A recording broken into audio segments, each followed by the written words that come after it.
What is up, guys? Welcome to, I believe, is episode 3 now. Today is a solo pod. Jacob is currently out. He's doing a move, so he will not be here. Sorry, I just realized my laptop is at a whopping 15%, so that would not have been good midway through the podcast. So I announced it on the Instagram channel and all that, and kind of just doing an ASA recap today, and I want to go over into a little bit of the USA Indoor national standings thus far. Jacob's the last hosting locations next week. Jacob will be shooting that. So right now, if I'm veering off the screen, I'm just looking at results and all that. So ignore that, please. So I figured we would quick do the USA Indoor Nats, and I'll go through the JOAD as well as the regular combined standings and kind of go from there. There's a lot of great shooters in JOAD, so I figured it'd be cool to give them a little recognition as well.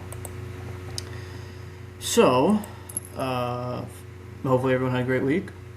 Hopefully everyone enjoyed the last podcast. Definitely went a lot better than the first one. I have a mic this time, so you guys could hopefully hear me a lot better than the first episode. But yeah, so last week went really well. If you guys ever have any questions, please reach out to both Jacob and myself. And yeah, our handles are in the podcast Instagram page, in the bio, and in our respective bios is the podcast link as well. So anyway, going into the USA Archery standings thus far, for the JOAD section, I got to say, shooting amateur with the goal of shooting pro one day has always been, I've always wanted to shoot pro. And I look at the JOAD rankings and the U21, U18, and it's like, damn, there's a lot of stout shooters. Caleb Cuoco, I believe that's how you pronounce his last name, a 597. That will run against any pro nowadays. And it is insane to see the level of shooting that Caleb has done the past few years. I believe he is a 2-time Vegas champ now in the youth championship division. I haven't seen him on the stage at Lancaster yet. That I have not seen, but he's a stout shooter. I give him a lot of credit. He really knows how to work. I believe he works with, it's Brady Ellison's coach, Mel, pretty sure. Could be wrong about that. But he's a stout shooter. He's going to be around for a long time. Brody Sparks, who I got to shoot with at the Lancaster warm-up at the shop itself. A really good young kid. He really knows how to handle himself on the line, professional. He doesn't really get upset about bad shots at all, and he knows how to shake them off really well. He's the type of kid where every end, even if you have a rough end, he'll say, hey, shake it off. You have more ends to come, or good shooting. That one shot looked like a good bounce back. Like he really knows how to hold himself together on the line. Very respectable. And I think he was actually down in the ASA this past weekend, so I'm looking forward to see how he did there. Just a good kid. I respect to him, how he was raised and everything. So then we have Jacob MacArthur. I don't know who he is. I've seen his name around before. 590, and I didn't say the score Brody shot. It's a 591. But yeah, Jacob MacArthur, 590, and I've seen his name around before on the USATs, I believe, and he's just a really stout shooter as well. Just so much talent in the youth now. It's insane. And then we drop down into the high 570s, mid 570s for quite a few archers. But those are the top 3 in the compound U21 men's division. Getting into the compound U21 women's the top 3. We have Kaylee Gurney, Taylor Miller from Pennsylvania, home state, and we have Ella O'Brien. In that ranking order, Kaylee is a 583. We have a tie, actually, 583, and Taylor Miller is a 583 as well. And then for third, we also have another tie with Hannah Klein, both at 578. Very good shooting. Kaylee Gurney, I believe, shoots professional as well, so keep a lookout for that. And I know Taylor Miller shoots a lot with the JOAD program at the Lancaster Archery Shop, so be on the lookout for her in the future as well. And the other two ladies, I don't know quite as well. I've not had the pleasure to meet them. So I've seen Ella O'Brien's name around a little bit. So yeah, a lot of good talent coming up. We're moving into the U18, which typically when I was growing up, the further down you go, the scores tend to drop. It didn't happen here quite as much. Chris Fong, a lot of props to this kid, man. He shot I believe it was his first ASA this past weekend. He shot pretty well. I believe he went 20 up on day 1. I don't know about day 2. But he won the Classic. He shot like 656 or something like that at the Classic. In youth, it was insane. U18 a 594. Just insane shooting. Seeing the youth now, it's insane to see the level of shooting and the consistency coming from them. In second place, we have Easton Rupp, who I've heard the name before. He's a New York kid. I've heard the name quite a bit. I don't believe I've ever met him, but he shot a 588. And then third place is Jaden Guzman from West Virginia with a 581. It's great shooting all around, not gonna lie. I remember when it was 2019 or 2018, I just moved into open, like the senior division for USA Archery, and I'd shot a 594, and that was by far my best round of shooting up to that point. And these young kids, man, they're just doing it easy now. That was my best round, 594.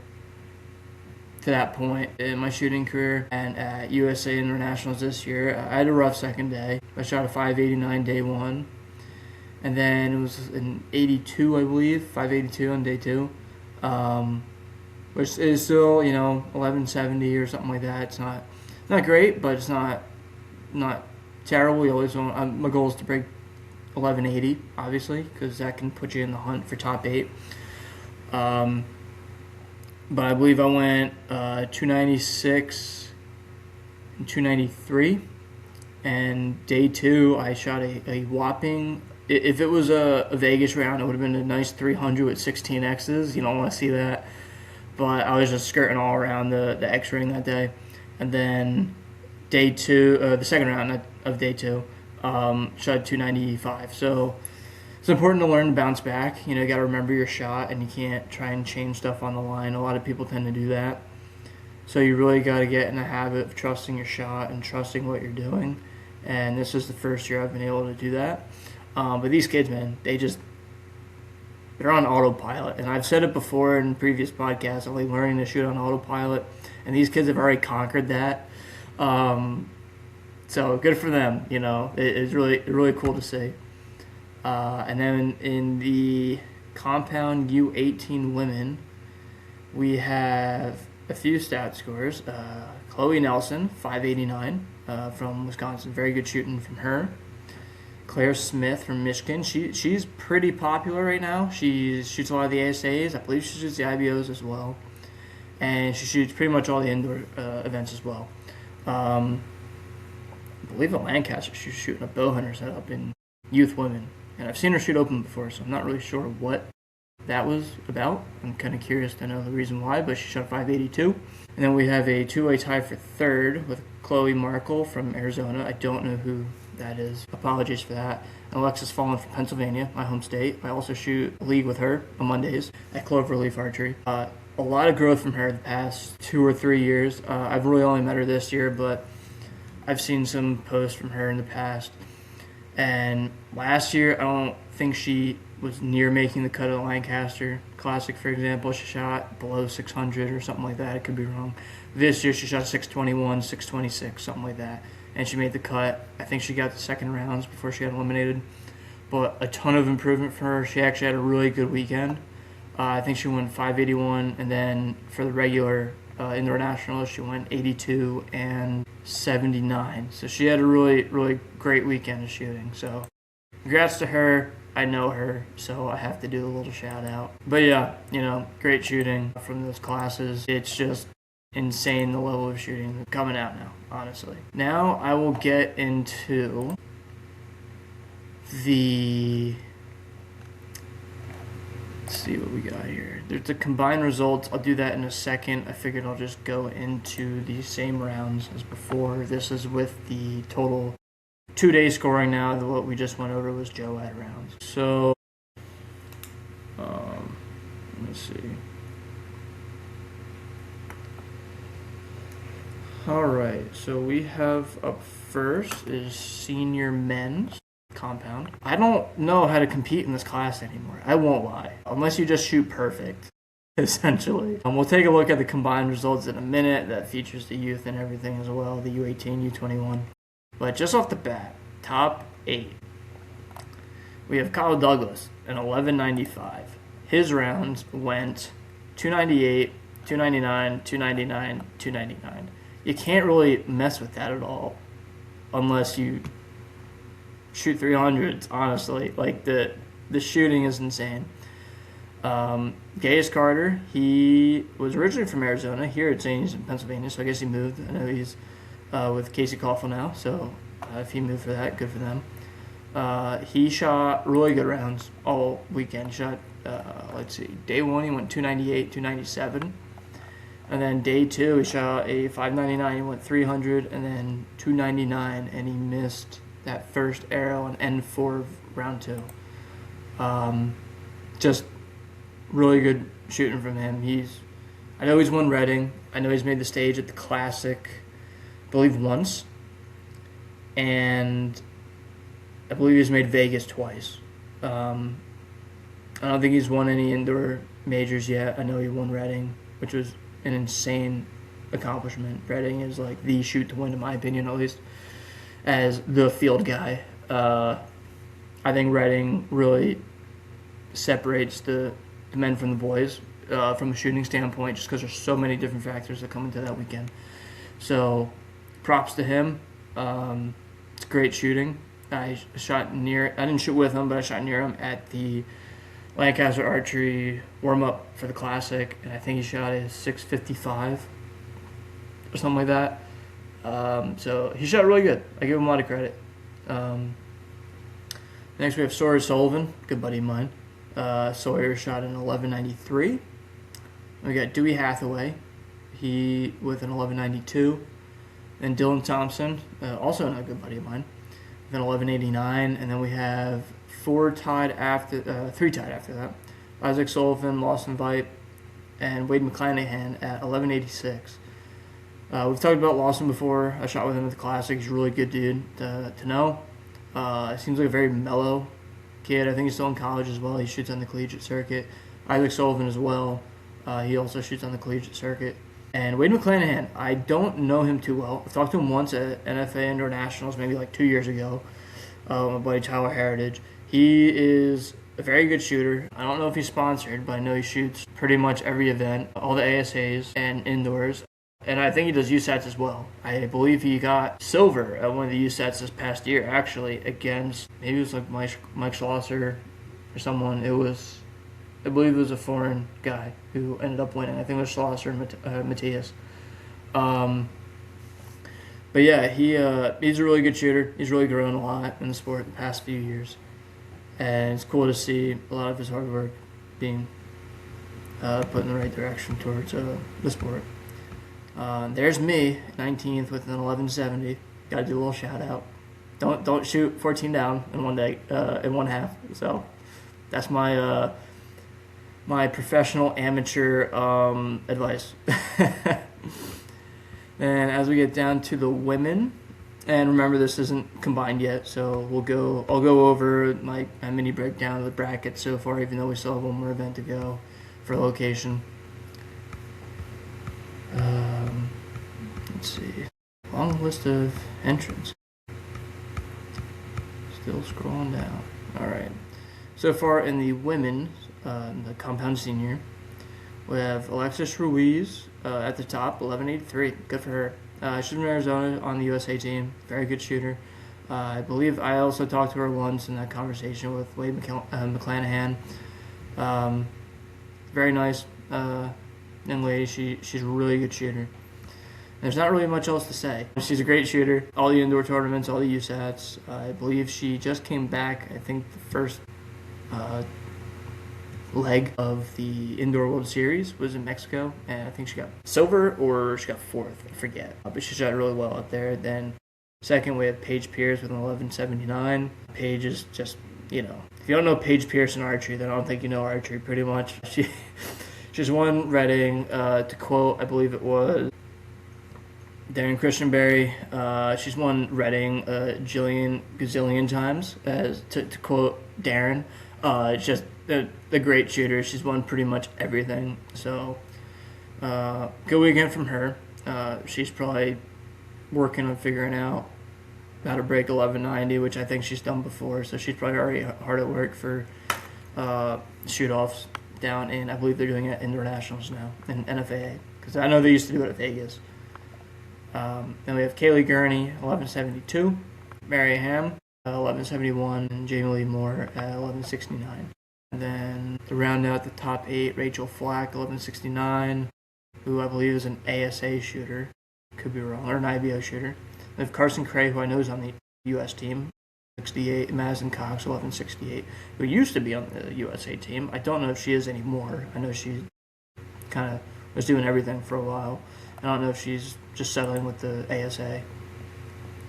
U21, I'm scared to look at it, I won't lie. Caleb Cuoco, 11.91. The youth is too good. My buddy Brody Sparks, 11.78. Hunter Kinney, 11.76. Levi Harkey, 11.75. For the youth, I'll probably just do top 5. And then Russell Wahlberg, 11.75 as well, tie there.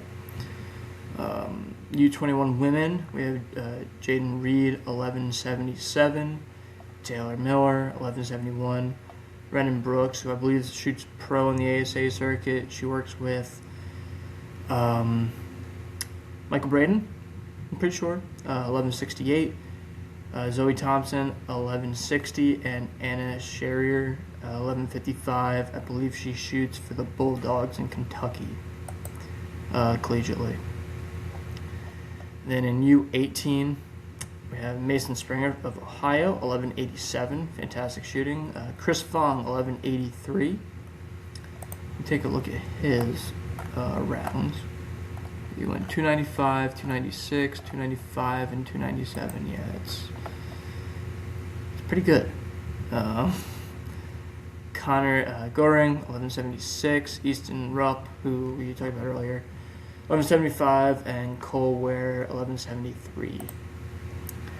Then for women's U18, Chloe Nelson, 11.78. Claire Smith, 11.63. Chloe Markle, 11.62. Alexis Fallon, great shooting, 11.59. And then Hunter Ivy, 11.56. And there's that. Now we'll get into the combined rankings, and I'll give you my little breakdown of the brackets and my opinion as to who's probably going to win. So, let's see. As of right now, the top 8 in compound men. We have Kyle Douglas, Gaius Carter, Sawyer Sullivan, Dewey Hathaway, Caleb Cuoco, good for him, Dylan Thompson, Caleb was in the U21 division, Mason Springer, who I believe is in the U18 division. I should probably know that, I just read it. And Isaac Sullivan, that bottomed at 11.86, and there was a 3-way tie for that position. I'm being honest. Really, in 5 ends, if you guys don't know, in USA Archery, they don't do it like Lancaster, where it's 4 ends, X's as 11s. They use the baby X as a 10, the rest of the yellows a 9. And it's 5 ends, so total 150. Do the same for USATs outside. Kyle has been on a roll. I feel like going into it, and we still have 1 more weekend, so anything can happen, like with that ranking. And we'll probably go over it again when Jacob's back to kind of get his thoughts about the event and everything. But I don't really understand. He has to be going in, and it's his to lose, just because he's been on fire. I think he shot a 659 at the Classic. And I believe PJ said on the live or in his podcast with Competition Archery Media, go give them a follow as well. They do great content.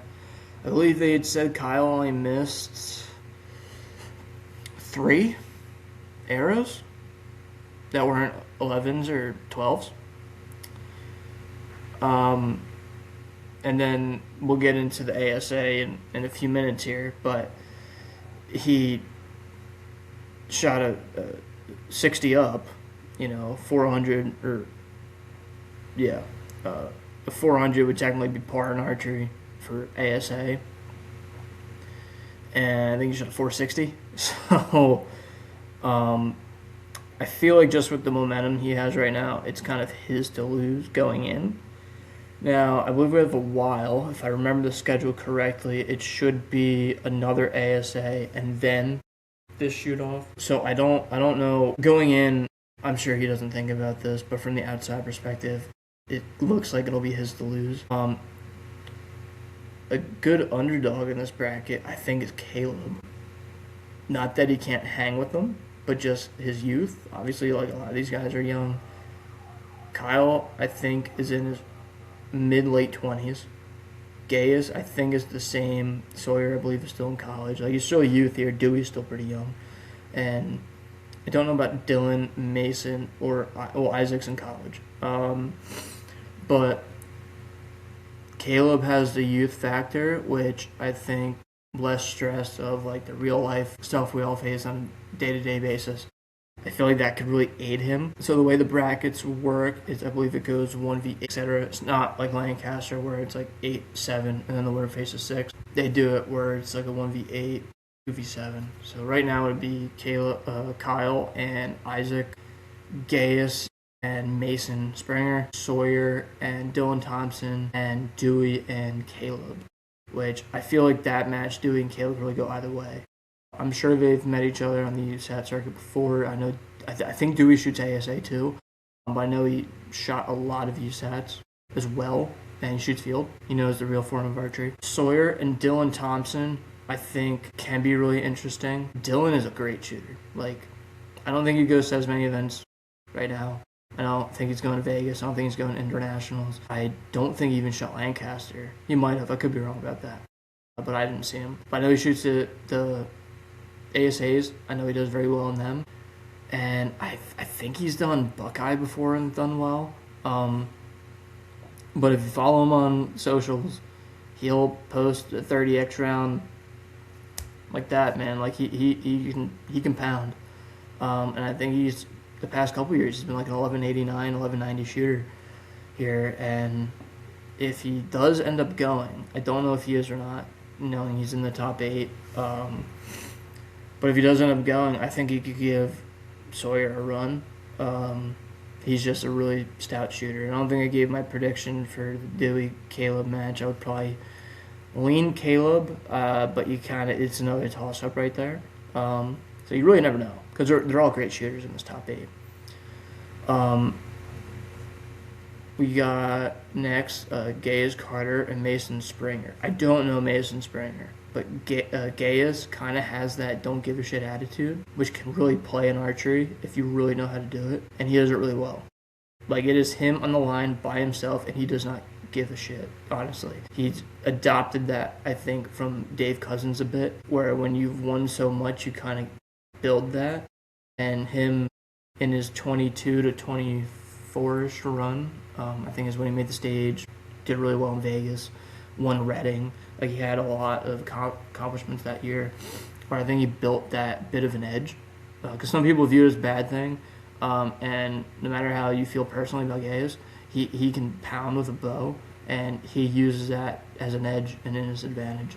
So if I had to take a bet, I would say Gaius is probably going to end up taking that match. And then Kyle and Isaac, just with the momentum I said before, I would probably have to lean Kyle Douglas, but I know Isaac can pound. I think he won it like 3 years ago, 23 or 24 against Chris Schaff.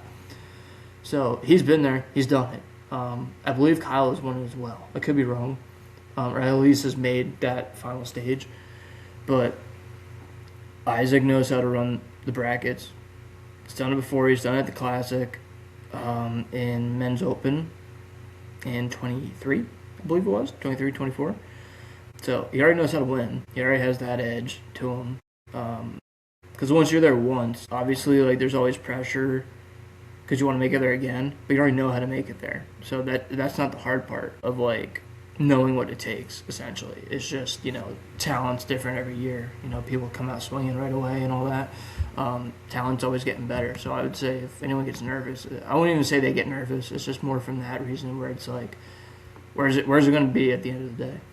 And who am I going against? So I think Isaac is going to shoot very well. I would say it's Kyle's to lose just with that momentum, because when you're on a high, and it's really good confidence to have.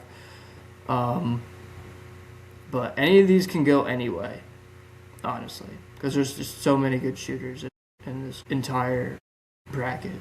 And there's so many great shooters that are just on the outs. Now, Isaac is on the top of the three tied at 8, but the tied at 8 is Lawson and Wade McClanahan, and they're both great shooters at 1186 as well. Jeremiah Foster, he made the finals for the USA Archery, I believe it was last year.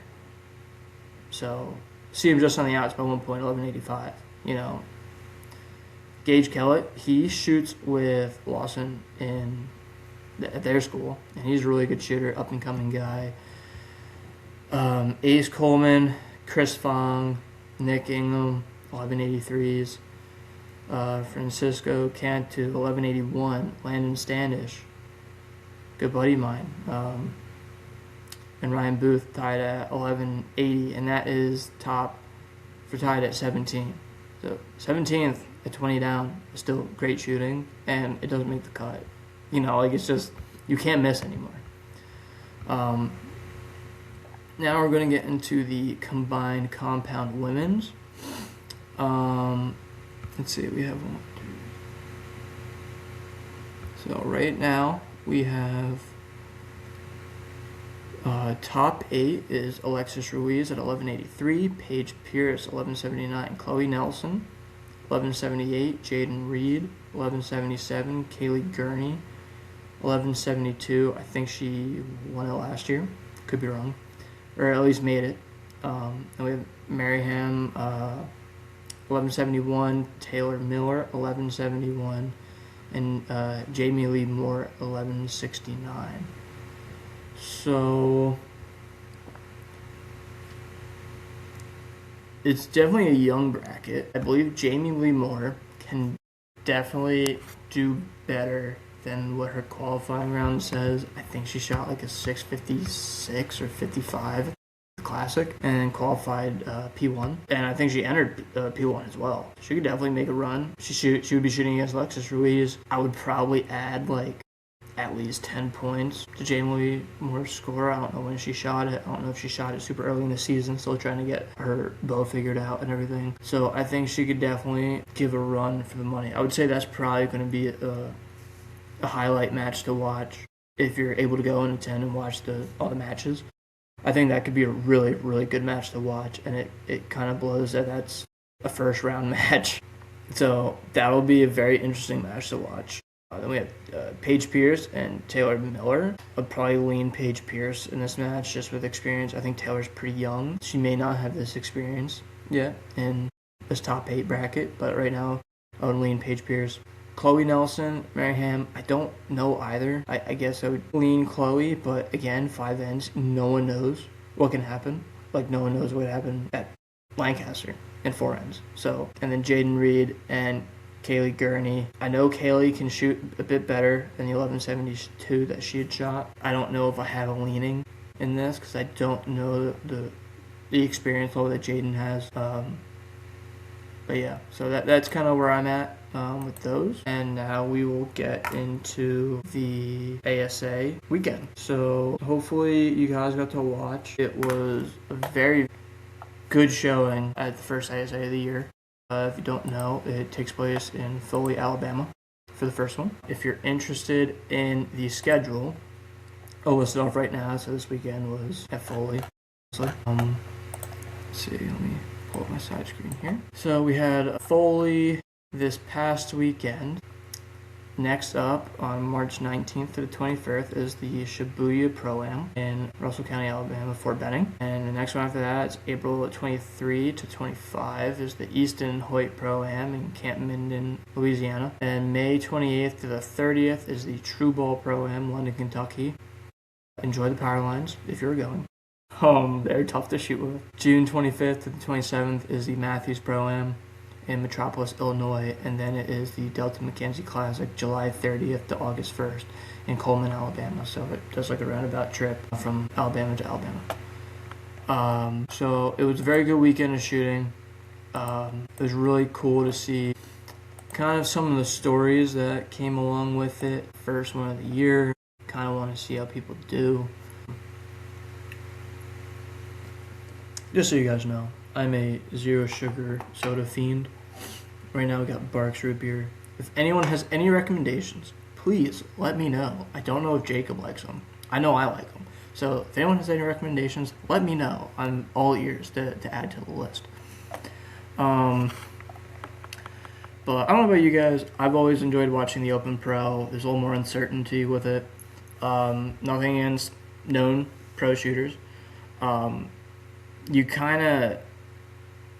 I forget who had said it. I think Jimmy Lutz had said it on his post from this weekend. Someone commented on his post about game plan and the known pro, and he was kind of right. There isn't a game plan. Your game plan, it wasn't game plan. It was course management, and your course management is shooting at every single 12 that's available. And if you don't hit one, you could potentially be out. And that's just kind of how it is. It kind of stinks because there's so many good shooters that should make it, and they don't just because, other people gun for more 12s or they just hit more 12s. Because when you can't, when you fill up a 12 ring already in like one arrow or two arrows, then you can only aim at one arrow. Like I know I haven't had much experience in the ASA. I'll be shooting the RBD this year in PA, New York. He does I believe he does a mix of ASA and IBO targets, which is pretty different. It's kind of cool. And I've only ever shot uppers. I've never been able to shoot at a lower well. I've typically always had an issue with dip bangs, so I'm like, okay, I'll play it safe, shoot for the upper. If I dip bang, okay, it should be a 10 still, so I don't dip bang crazy. But if you're shooting known pro, okay, if you're up first, you can gun for anything. Okay, if you're up second and say the first guy shoots at the upper or he shoots at the lower, okay, that's already an arrow stuck in the top there. And then if you go into third position, okay, which one doesn't have an arrow in it? And then you're in the fourth position. What's going to happen? Because, if you have two arrows blocking one, okay, you can't really shoot that one, so you got to go with the one that only has one in. So the known pro divisions are just so hard now because you can't miss anymore. And I remember when they first started, like mid-30s would make the cut, and this past weekend I think Kyle shot a 460 and qualified first. He went the top score was a 460. It's 228 and a 232. It's just insane shooting nowadays. So there isn't really any course management anymore. I know this guy shot for Prime. He also shot collegiately, and he had won the one event in, I think it was Foley actually, a couple years ago, and he stopped shooting. But he had said, course management, I don't gun for any, and now you can't. I don't know how he was able to succeed doing that because you can't do it anymore. But let's kick it into each division. I figured I haven't really talked to Jacob about it. So this is how I'm going to do it. We're going to go through senior, known, and then unknown. So it'll go the senior divisions, known and unknown, and then just the women's and men's known, and then the women's and men's unknown. One thing about doing is doing a standout performance, a biggest surprise, and an honorable mention. Standout performance, who just exceeded really well, who really went above the top in their respective shoot-off or weekend. Biggest surprise, either someone you don't expect to make the cut, or someone, maybe they were fifth going in and ended up winning or having a second place podium, something like that. An honorable mention, guys that were so close and didn't get it, or either that being in the shoot-offs or just missed making the cut. So it could be any of those. For me, I'm going to have one that wins both. So getting into the seniors first.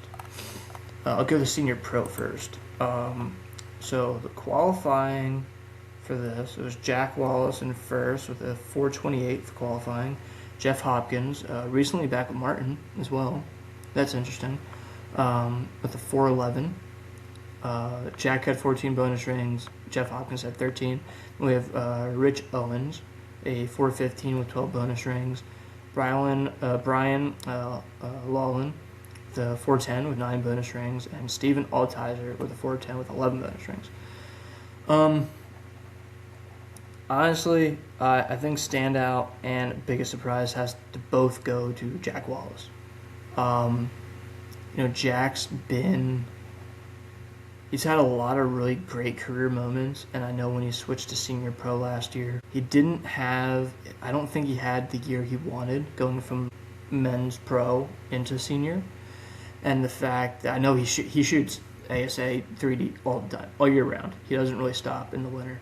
Winter, summer, etc. He only shoots 3D. I know he shot the Classic this year, but I'm pretty sure he mainly just shoots 3D all year long. And he came out and killed it this weekend. He ended up with a 483 after the shoot-offs. And he shot fantastic all weekend. I would just give it to both of those awards to him. It was an insane weekend of shooting for him. And now that he's back with Matthews, I think he shot with them for 20 plus years at some point before he left. And then he went to PSC. Then, I don't know if I think he shot for Elite a little bit before that. And now he's back with Matthews again. It's nice to see him back in that home uniform. And to see him come out opening of the year, just guns blazing. It was really cool to see. So, big props to him. Now getting into the senior known division, we have Michael Braden. This might be out of order. Let me see. So, Randy Morocco qualified first. The 440, 21 bonus rings. And we had Lynn Hoke, 432 with 18 bonus rings. Then we had Rick Baker with a 430, 17 bonus rings. Rick, I shoot with him at RAM, at Rob LaFonza's shop, at his indoor warm-up for the Classic. It was really cool to see him make it there. I think he's made it. I think he's made it before. I'm not sure, but it was just cool to see him out there. It's always nice to see a guy that you're familiar with make the finals, and seeing him do that, it was really cool. Then we have Chad Hilburn, a 428 with 15, and Michael Braden, 428 with 17. I think standout. I think this is another one where I gotta go to here. Standout performance and biggest surprise probably has to be Michael Braden. I don't think he won. I know he retired for a little bit and then he came back last year, shooting for Matthews now. He was shooting with PSE for a long time, and long time unknown guy, and came into the known class for seniors, and he ended up he had an okay year last year coming back. I don't think he had a great year. I don't think he podiumed at all. I don't think he won, but he made a shoot down or two. And, seeing him 428, he wasn't really on the leaderboard, I don't think, that much this past weekend until really the last day, towards the later of the round, like 30 targets in or whatever. And he balled out in the shoot-off, man. Like, he shot a lot of bonus rings. He really did good management, not going too much when he needed to, but he did just enough. And he came out swinging, man. I give him credit. Shout out to Randy Morocco, too. 440, that's an insane round. Like he ended up getting second, which is great. Michael Braden shot a 502 at the end of the round, and Randy Morocco a 500, and then Lynn Hoke a 494, which just breaking that 500 barrier in general is awesome. But the fact that Michael Braden came in, I think it was fourth or fifth. I think it was fourth. And the fact that he came in and ended up winning, Like, that's just a comeback story I always like to see. And that he had like an okay-ish year last year. It was a really well-deserved win for Mike. Shout out to him. Shout out to Randy as well. I think Michael Braden shot a 14 his shoot-off arrow, which forced Randy to shoot a bonus ring. He shot at the upper 12, which I think would have tied, if I'm not mistaken. And he just missed left. He ended up shooting a 10, and he just missed left. So, because I think he would have had him on bonus rings. And, just like a little flinch or just not seeing the target well, that can really do it at these events. But shout out to Mike. Great weekend of shooting. Good for him. Now, I'll do an honorable mention for both. Honorable mention for the senior known, I would say probably Kevin Beach. He just missed out by 2 points. He went 214, 212, 426 with 15. Great weekend of shooting. He just missed out a little bit in the senior known pro. Then in the senior pro, the honorable mention I will give to John Ball. I know John. I think he's a PA guy. I could be wrong. But I see him around a lot of the shoots. He shoots with my buddy Rich. First time shooting in the senior pro division. He shot a 410. He would have tied qualifying. He tied qualifying in 5th, but he just didn't have enough bonus rings. So I don't know if he shoots ASA a ton, but I know he shot the pro bow hunter in IBO for a long time. And, just missing out. First one. That's a great round, great weekend. And if I were him, I wouldn't be too upset about it. I don't know if he shoots ASA a lot, so he's got to get used to the new targets and everything. But good for him, man. That's a really good weekend of shooting. Good way to start the season and get your name on the map in the senior pro division. Now we're going to go into the known divisions for the pro division, so we'll go into women's known pro first. I would say standout performance, I will go to Paige Pierce. She ended up winning. Now, with qualifying rounds went Paige Pierce with a 440. Then we had Sarah Preels from overseas. She ended up with a 434. Then we have Nadia Profit she's from Texas, 432. And then we had 2 tied. I believe one Annabelle Moore. She had one more bonus ring, a 430. And then Madison Cox with a 430 as well. She had 16, and Annabelle had 17. I've seen Annabelle before. She's a good shooter. She shoots really well in the ASA circuits. But yeah, standout, I would say Paige Pierce. She shot a resistance release all weekend, which I was a little surprised at. I wasn't expecting her to shoot a resistance release. I know she shoots a hinge really well. I know she shoots a button really well. I guess she wanted to add one more to the resume. And she shoots a wrist strap really well. So just got to add one more. So good for her. She ended up shooting a 492 at the end of it. So good for her, honestly. It was a great weekend. Biggest surprise here, I'm going to go with Madison Cox, and the honorable mention ties into it. She had to do a shoot-off to get in. She ended up coming in 5th when she came in, and the fact she shot her way up to a 480 and got 2nd is surreal. That's what you like to see. Same with Michael Braden. You like to see that type of story develop in the shoot-offs. And the overall weekend, she had a 416 and a 216 and a 214, apologies. And yeah, I know she can do, I think she's qualified better than that before, but the fact that, she's probably I'm not super thrilled with how she shot, but, when you make the dance, you want to put on a show. And she did a great job, so good for her. And then I'll do the quick honorable mention. Sierra Sands, I will give it to her. She shot fantastic this weekend. She went 216, 214 with a 430 with 16 bonus rings. She had to shoot off against Madison Cox. She shot great. I was actually talking to her a little while ago, and the growth she's had in the sport has been really cool to see. I'm good friends with Olivia Dean. She's pro on the USAT circuit, the ASA circuit, indoors. I've known her since I was a kid. And I would always see Sierra's name in the rankings when I was looking at Olivia's scores. And, I know she used to struggle a lot in the sport. She's a Lancaster JOAD shooter. And the fact that she went from that point to really break the barrier and go up to the pro division pretty quickly, I would say, And, she almost made the cut at Lancaster, 6:45, and I think the cut was a 46. She was just on the outs. And coming out swinging the first ASA, I think she was in the top 5 after day 1, and she just missed out on a shoot-off arrow. I don't know how they do the shoot-off arrow. I'll have to see. I thought they did closest to center of the lower 12, unless they changed that to where it's just closest to center of the actual 10 ring. So I'll have to confirm that for you guys. But, that she's the honorable mention. She shot really well. Good for her, and she has a bright future ahead of her. Next up, we have the known pro. Let's go with, we'll do stand-up performance first. So Kyle qualified, as I said before, a 460. And, it's unreal. Then Stefan Hansen shot a 458. Robert Householder, a 452. And then Louis Price and Colton Green, a 450.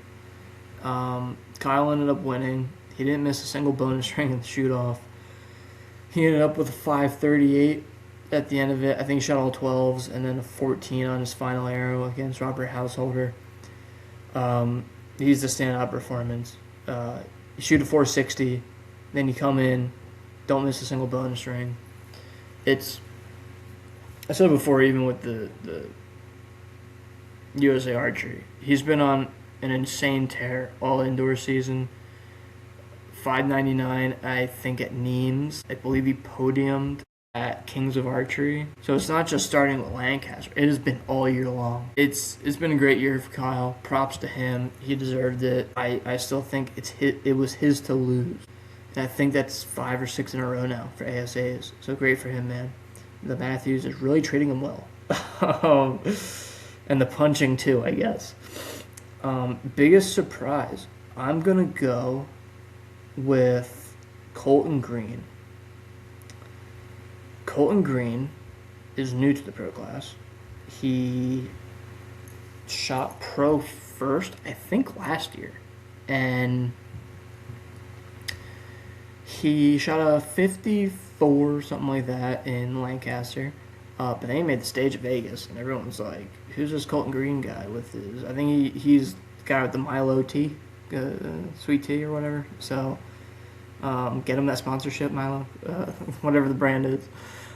He shot great, man. 450. I think this is his first year shooting pro in ASA. I think they said that on the feed. Man, it's cool to see a new guy in the pro class do that well. And I know he was a great shooter before that.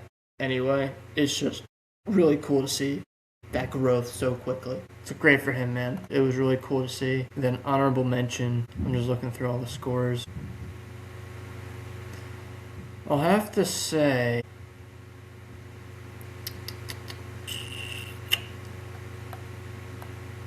I know Jacob would like this. I'm not doing it just because of that. I want to say Tim Chekarowski finished 8th. The 448.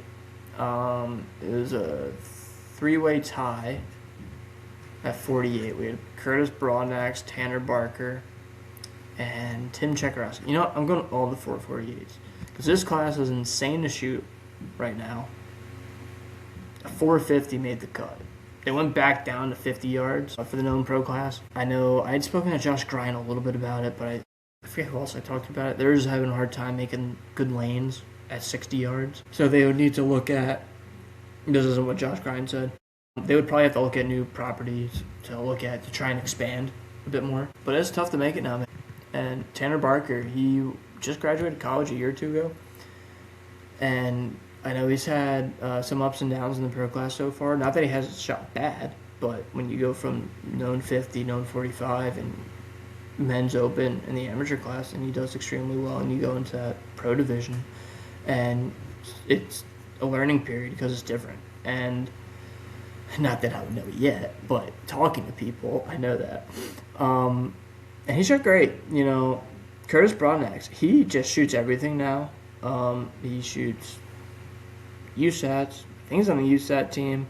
He shoots the USATs. He shoots the ASAs. He goes overseas now. He shoots all the indoor events. He does everything, and it's cool to see him. He just missed out. He shot 216 day 1. You think that'd be it. He shot 232 on day 2. So he was coming to win and make the cut, and good for him. He had a great bounce back.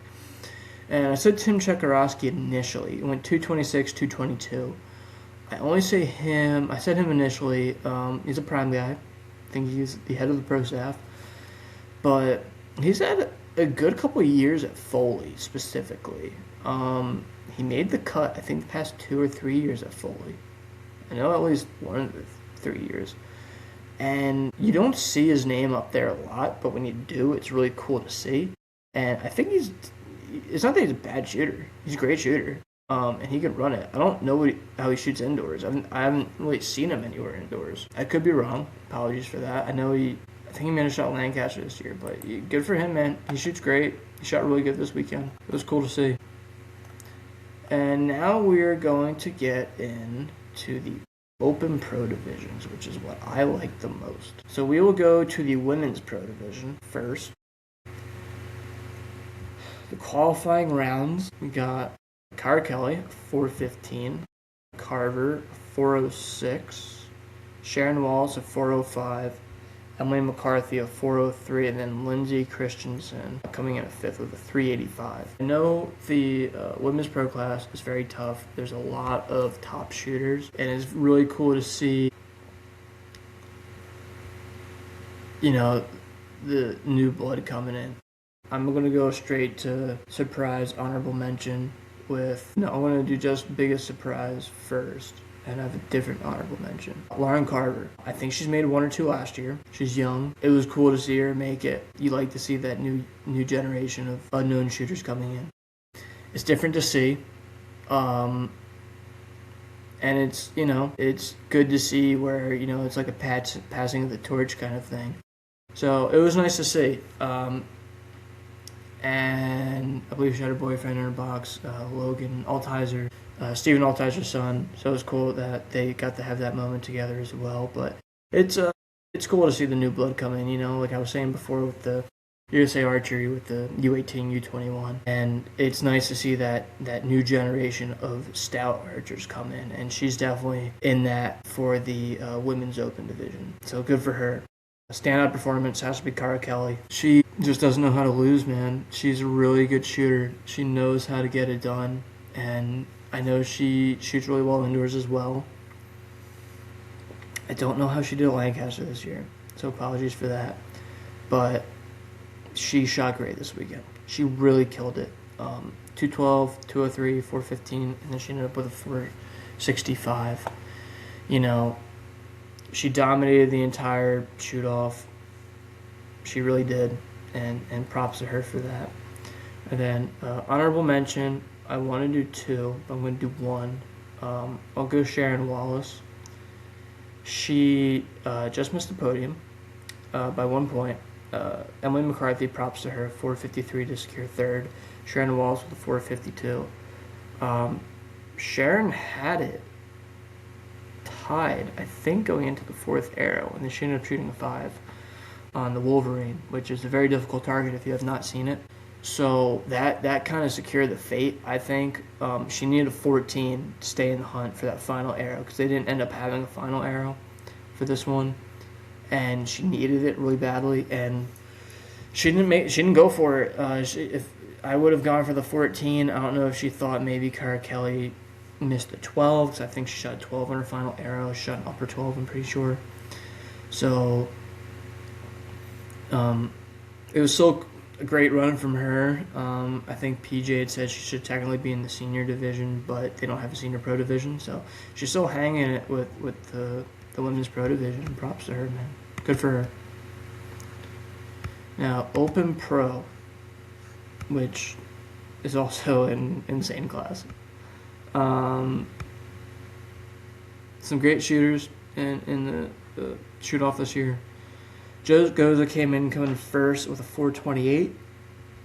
Then we got Dan McCarthy with a 426. And Justin Hanna, I'll get to him in a minute, 425. And it was Jacob Sluzars with a 424. And then Braden Jones, a young kid, with a 420. I'm going to go biggest surprise first with Justin Hanna. He's been a known guy for a while. I think they used to shoot Open Pro, and then when they came out with, like a year or two in, when they came out with the known class, I think he switched. And if you know Justin Hanna, I don't think he does a whole lot of indoors right now. I know they were saying on the broadcast he's really busy with his work. But he, I don't know, man. He's been on the stage quite a few times at Vegas. Been in the mix to win it a few times. Shoots really well. Lancaster every year. I don't know if he's made the stage or not, but he shoots really well there. He's just an all-around great shooter. And the fact that he made the jump from known to open either this year or last year, and first one of the year comes out 25 up. That's just cool to see, man. It's really cool to see. So great shooting for him, man. He's going to be the biggest surprise for sure. Stand-up performance is 100% Joseph Goza. I always liked Joe Goza, like watching him shooting when I was a kid on like Bo Junkie Media, Competition Archery Media. I think he was a finger shooter back in the day, so it was that's why he has like that little weird hand grip. I'm pretty sure it's from that. I could be wrong. It's really cool to see him compete at such a high level. And 20 up day 1, 8 up day 2. Probably wasn't what he was looking for at day 2, but it still secured first qualifying. And it's cool to see, man. I like seeing Joe Goza succeed. I don't know why. He's a good dude. He carries himself well. And he ended up with a 492, which, you know, I think that would have finished him 4th in known pro, something like that. At the end of elimination, the finals, obviously. I could be wrong about that, actually, because it was an insane round for the known pro. And then we have honorable mention real quick. I'm going to go with, take a look here. Let's take a lookie. I'm probably going to go Jace Bowles. I believe that's how you pronounce his last name. He ended up in the 420, and he was right in the hunt, man. He was just off. I think it was the second day that got him. He was right there. There were a bunch of guys tied at 420 with Braden Jones to miss it. It's Ryan Reed, Cody Barnett, Jace Bowles, and Logan Wilson. And Jace Bowles was on the leaderboard, I think, for most of the weekend, and he just fell off that second day. You know, it sucks to see that, but he still had a great weekend, good showing. He also was a guy that shot not only known and then switched to unknown the past year or so. So, good weekend for him. I wouldn't be upset with that. However, I don't shoot pro class, so, you know. Those guys are shooting for a living, so it's a bit different. And that kind of concludes that. Great shooting from all these guys, man. Great shooters. Nothing but respect for all of them. They just, you know how to get it done. They really do. Then we'll jump over to 2 other classes real quick. We'll go into the known 50 and the semi-pro, which is pretty much, the known 50 is the semi-pro for known pro. And the semi-pro is the semi-pro class for open pro. So we will go to K50 first. They're all updated. Palacios, I don't know how to pronounce that name. Apologies. 446, he ended up winning the weekend. And we have Jas Leach, the 440. And Lucas Cobb is tied for 3rd. He had a 430, 438 with Pietro Fabiani. And Caden Ward, also a 438. Good for him. He just had 1 less bonus ring. And then we'll move into the semi-pro class. We had Tyler Ford, 22 up. Good shooting for him. We have Dustin Leader, 407. And Seth Pipes, a 407 as well. So, good for them, man. Great shooting from all of them. You know, archery has been nothing but harder. And to see those guys kick it into a new gear and keep going, you know, it's really cool to see. So, good for all of them. You know, nothing but props to them. All of them deserve a pat on the back. So, Good for them. And now, that's pretty much it for this episode. Kind of I wouldn't say a quick episode, but just kind of a weekend recap. And now we are going to do a quick little announcement. I have to confirm some things, dot some I's, cross some T's. But next week, we should be having our first guest. I'll do a quick little intro to the guest. Now, I'll be doing a post about it this coming Wednesday when it gets confirmed. But our first guest of the year will be my buddy Landon Stanish. Great kid. I don't like that he's a lefty. It annoys me. However, I have to get over that. I wish he would just shoot righty. He has an ambidextrous bow. He can do it. He just won't. But, he won an NFA Indoor Nationals a couple years ago. He made the stage. I think he finished third at the Classic this year. I think he's won an ASA or two in the past. I know he's made the podium before. He shoots collegiate. He's done very well collegiately. And, he's a good kid, man. He's a great buddy of mine. I keep saying kid because he's, my age or younger than I am. But he will be our first guest. I have a couple questions lined up for him. If you guys have any questions you'd like me to ask him, please let me know, either in the comment section for his announcement, reach out to Jacob and I individually, whatever it might be. And yeah, that's kind of it for this episode. If you guys like this solo pod section, let us know. We're also thinking about if it's a solo pod, one of us can't be here, bringing on a guest. Unfortunately, it'd probably have to be a last-minute guest. But it would probably be like a local guy we know, get a different audience in. It wouldn't really be an interview. We'll end up staying with the topics we have planned for that week. So if I ended up bringing in a guest, it would have been the same exact topics. It just would have been a different perspective. So that's kind of what we're thinking maybe going forward. We'll kind of get some feedback about how this episode went and go from there. But appreciate it as always, guys. Again, let me know how you like it. And signing off for now. Thanks, guys. Have a great week.